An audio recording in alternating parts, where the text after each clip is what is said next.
Morning world, or afternoon world even.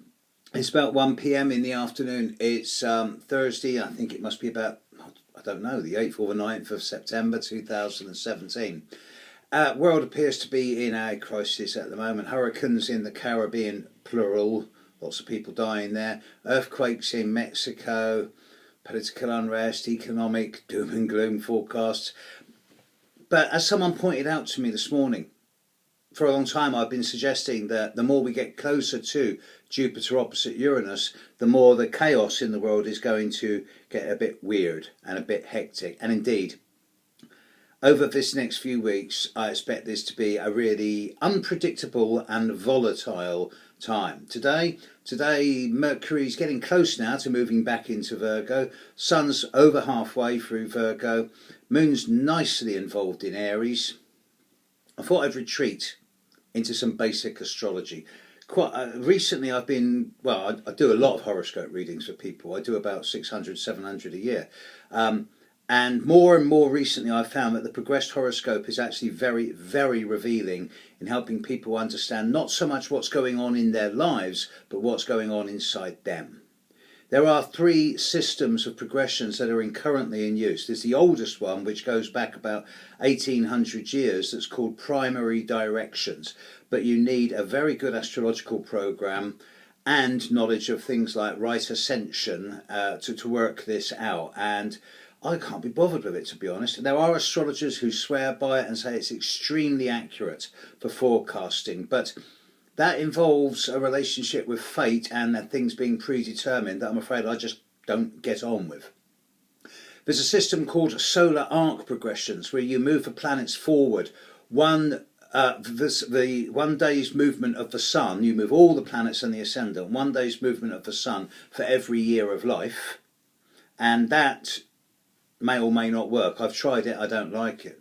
I use a system called secondary progressions, where you move the planets forward 1 day's movement. With obviously things like Pluto, Neptune, Uranus, it's going to be absolutely minuscule. With the Sun, it's going to be a degree. With the Moon, it's going to be 13 degrees, because that's how far each planet moves during the course of a day. You move the planets forward 1 day of movement for each year of life. So, for example, the horoscope of a person is 53 years old. You look at the position of a planet's 53 days after they were born, and it relates to their 53rd year of life. And you can break this down to 53.1, 53.7. You can go that finely tuned. The difference between progressions and transits is that transits, the movements of the planets in the sky to positions of accuracy to one's birth chart, manifest as circumstances and events around oneself, and you can react or act according to them as you will. Progressions deal with what I call the growth of the soul from within. Nothing to do with the outside world, but where you are inside yourself. Now, the planets move generally so slowly over the course of a day that their movement is very rarely significant when it comes to progressions. However, the progressed Sun, which moves 1 degree a day, is particularly important when it comes to long-term patterns of individual self-development, identity, individuality, sense of uniqueness, sense of self. Because it moves only 1 degree a day, the progressed Sun can take up to 7 years to create an aspect, but it talks about long-term changes within oneself. The progressed Moon moves anywhere from 11 to 13 degrees a day, so 11 to 13 degrees a year, or approximately 1 degree a month.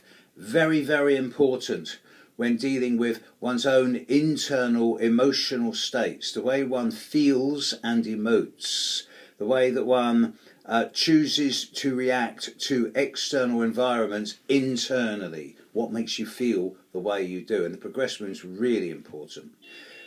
Planets, when they stand still and go retrograde or direct in the progressed chart, are important also, but I only pay attention to them when they are actually at that stationary point. But the progressed Sun and progressed Moon, I cannot do a horoscope without looking at where the person is internally, irrespective of what's going on in the outside world.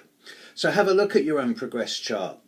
There's plenty of free astrological software out there on the internet which will enable you to do it. Don't relate it to external events. Look at it where you are inside yourself. Often, not always, not by a long way, but often the progressions in going on in your chart will relate to outgoing transits. For example, if someone's got the progressed moon now at 20 to 25 degrees of Libra, Jupiter's about there now, so Jupiter's going to be on top of their progressed moon, really amplifying stuff up. And this brings me back to where we started, just a heads up. Jupiter is now at about 21, 22 degrees of Libra. He's moving into the end of Libra over this next month before moving into Scorpio. And by doing so, he's going to oppose Uranus. Anybody with planets at the end of Libra or the end of Aries, you're going to be affected by this. And the hardest thing to do is going to be able to keep the middle ground. You'll either go completely over the top or undercut or undermine yourself. So keep your balance. Take the middle path. Jupiter's coming. Scorpio, watch out. You're in the firing line, but we'll deal with that one another time too. Have a great day, world. Catch you later. Bye.